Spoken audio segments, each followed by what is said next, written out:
President, American Veterans of Igbo Descent, AVID, World Press Conference here in Abuja, Nigeria.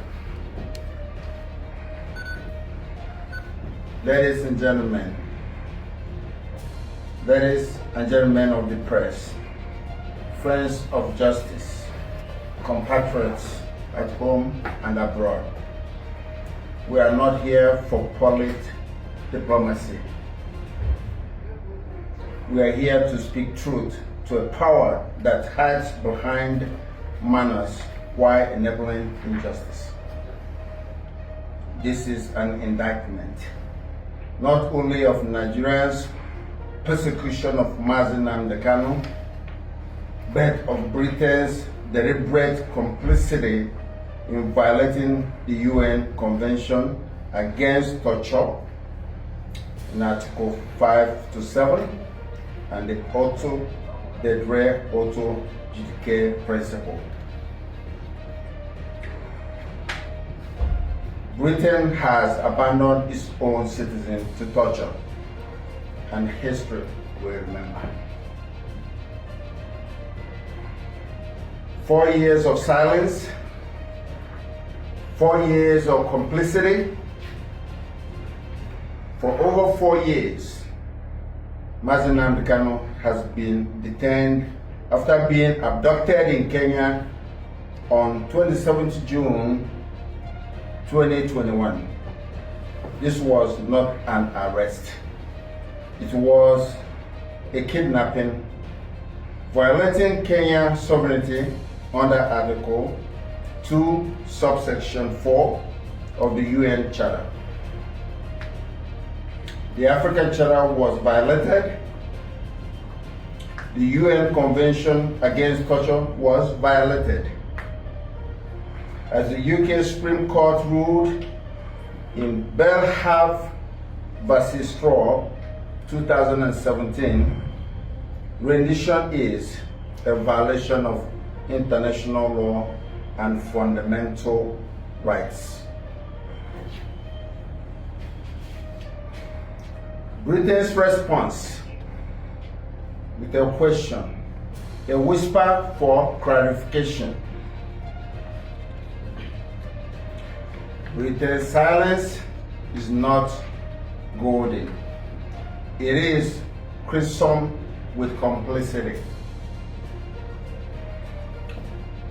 From Britain to today, the blood red thread. The silence continues Britain's policy towards the Igbos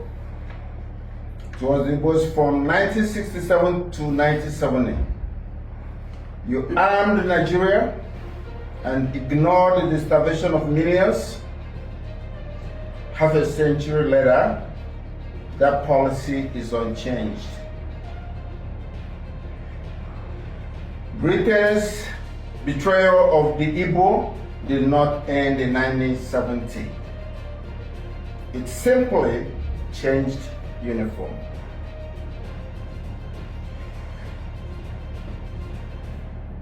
In October 2021, British consular officials visited Kanu.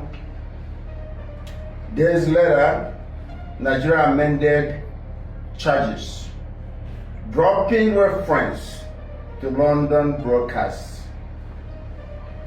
Coincidence? I don't think so.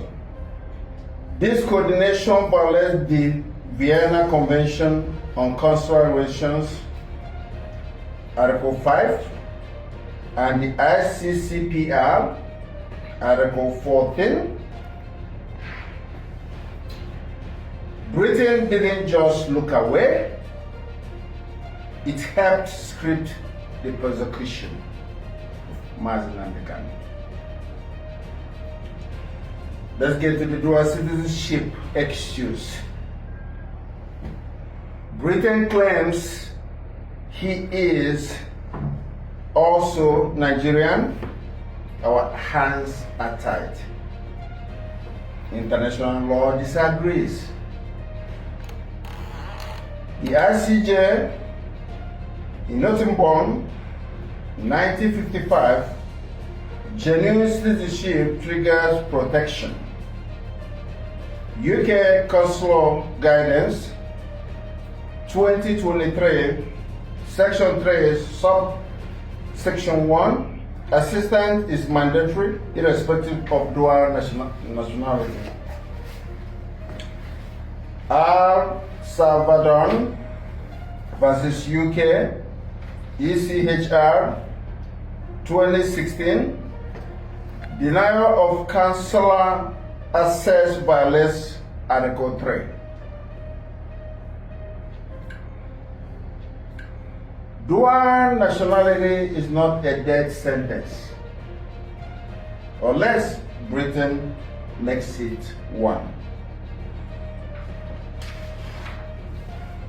Britain's endorsement of travesty. Britain endorses double jeopardy, violating ICCPR Article 14, subsection 7. Charges under repealed laws, breaching ICCPR Article 15. A Supreme Court defying precedent, Faran versus Mubike 2022.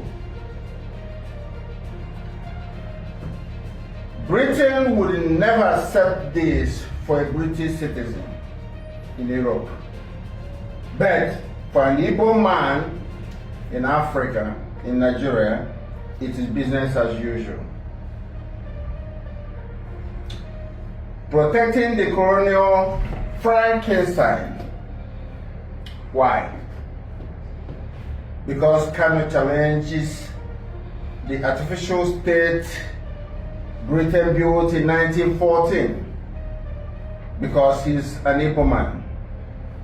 And Britain's record is of suppression. Britain is still protecting the Frankenstein it built in 1914, even if it means destroying its own citizens. The issue of this charge is not acquittal. That's a lie from pit of hell. After the Court of Appeal discharged Kanu in 2022, Britain whispered, this charge is not acquittal. This is false. Fallacy. Adetona versus IGP 2020, this charge was acquittal.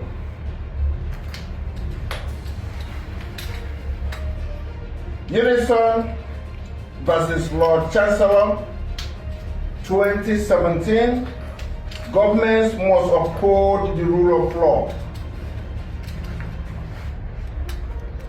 Britain supplied a lie that keeps Kanu in chains.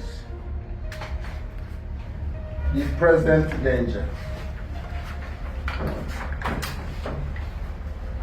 Kanu's health is failing. Under Article 12, ICESCR and Dixon versus UK, ECHR 2007, Britain must intervene medically. Failure makes it complicit in debt. If Kanu dies, Britain will not be an observer. It will be an accomplice. Our demands. We demand Britain, number one, to publicly condemn the rendition by El Masari versus Macedonia 2012. Number two, we demand immediate release by ICJ Diola case 2010. Number three, launch a parliamentary inquiry into Vienna Convention breaches. Number four, in diplomatic cover, violating erga omnes human rights obligations. A government that claims to defend human rights must start with its own citizens. If Britain claims to be a nation of law, act like it. Stop hiding behind selective morality. Silence is not neutrality, it is complicity. If Nnamdi Kanu dies in detention, his blood will be on Britain's hands. Under Article 2 ECHR, the Igbos will remember. The world will remember.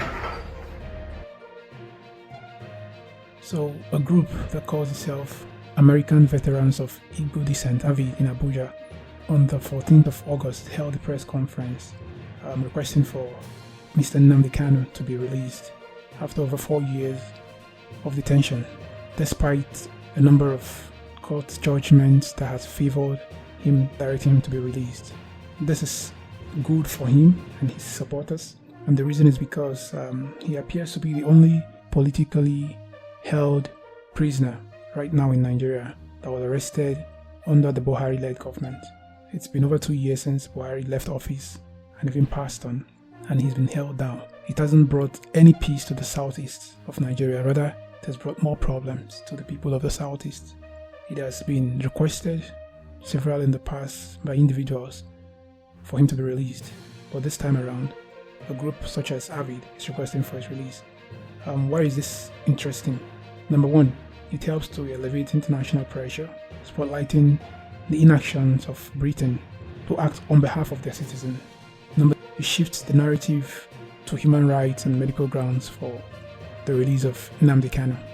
Number three, it also amplifies the moral and legal stakes for the UK. As a dual citizen, Kanu has specific legal protections, and AVID is pushing the UK to live up to those obligations.